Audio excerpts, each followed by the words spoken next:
Clearly, the influence of social media on our lives, on our political thinking, on our opinions, has been enormous. Perhaps the biggest change in the last 50 years in many ways.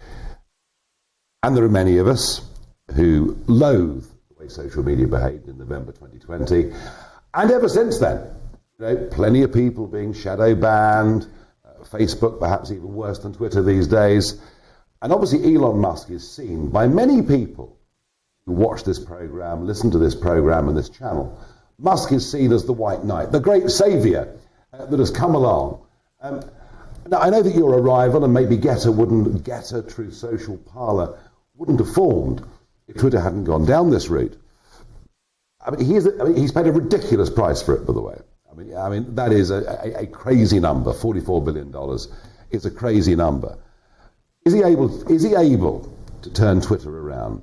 How long will it take him? So I don't think Twitter can be turned around. I think it's so rooted in its core a political bias that you would have to fire every engineer, every coder, every moderator, every single person in the C-suite, which he's done a good job of getting started on that. And then even then, the political damage, the reputational damage to Twitter, I don't think can ever be repaired. Now, if there's someone who can come along and innovate, come up with new ideas and features, that's Elon Musk. And he can help move them back to the center at all. That's good. And even as a competitor, I want to see him do that, especially as we start talking about elections and election bias and things of that nature. I fundamentally, though, don't think that Twitter can be saved. Okay, it would be a little bit like me becoming the Director General of the BBC. It would be quite tough to turn all those staff around.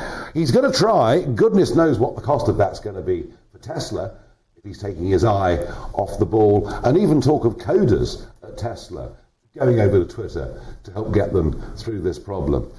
Jason, the stolen election was one of the narratives that came out of November 2020 from the Trump team.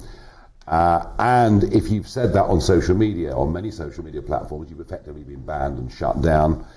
Is it time for the Republicans to move on from a narrative which comes across, I think, to most voters as being essentially negative?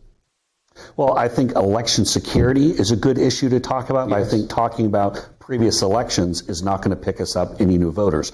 The reason why we've seen a 35 point swing with independent voters in the last 1 or 2 months, the reason why Republicans are at the precipice of this big, massive, overwhelming victory is because Biden and the Democrats are so wrong on the economy. They're so wrong on the woke agenda. They're so wrong on pronouns and self-identification and all of this nonsense.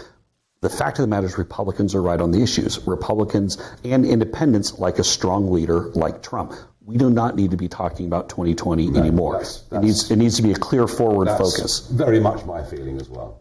But we'll see what happens. And hey, Jason, thanks for joining us on the show. And Jason says Trump will announce today or tomorrow. Watch this space.